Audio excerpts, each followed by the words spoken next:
The Trump-appointed ultra-conservative Texas federal court judge Matthew Kacsmaryk is being sought out again by the far right. Fresh off his attempts to remove the abortion pill mifepristone from the market, he's now set to hear a baseless lawsuit filed against Planned Parenthood. An anonymous anti-abortion activist group is alleging that Planned Parenthood and its affiliates in Texas and Louisiana engaged in a scheme to defraud those states' Medicaid systems.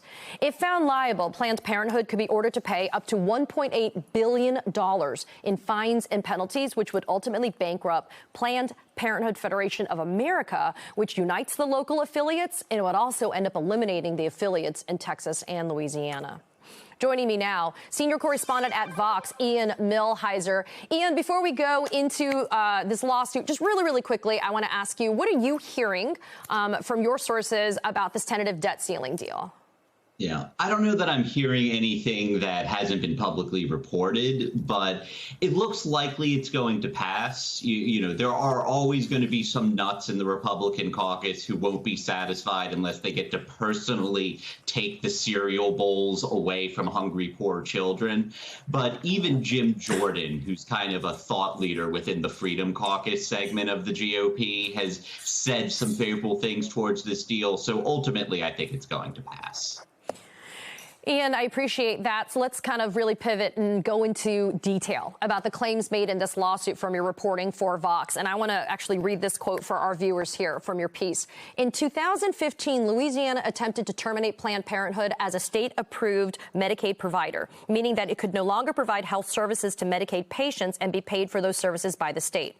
Texas attempted to do the same in 2017. But both of these efforts to cut off Planned Parenthood's Medicaid funding were blocked by federal court orders.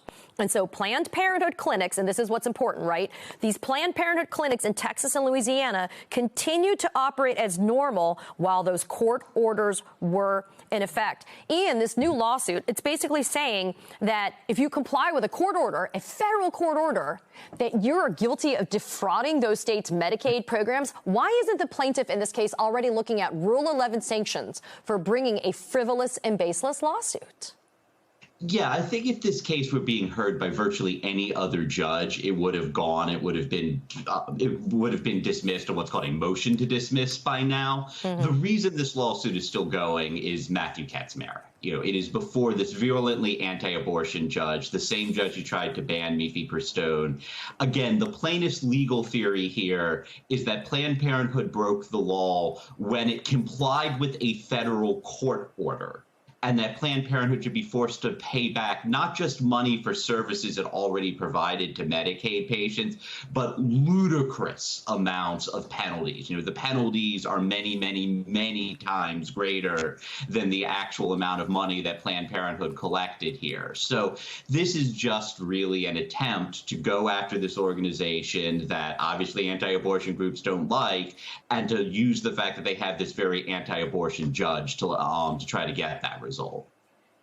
And Ian, let's talk about how much of a racket this is. So this lawsuit's being brought pursuant to the Federal False Claims Act. It allows private citizens to sue on behalf of the government to recover money obtained by a company by way of fraud. There's no fraud here. But if this plaintiff is successful, they can actually recover as much as 30% of that money. And that money would go into his or her own pocket. That kind of sounds like the true motivation for this lawsuit. Putting aside the anti-abortion sentiment, the money seems to be the true motivator here as well. Yeah, I mean, this looks more like a mugging than a real lawsuit. You know, again, if the plaintiff wins here, they get a huge cut of it. And the theory, again, the theory is that Planned Parenthood defrauded the government. There are lots of claims brought against health providers under what's called the False Claims Act. Normally what those claims look like is you have a health provider that fakes its billing or in some way deceives the government and bills the government for services it did not provide.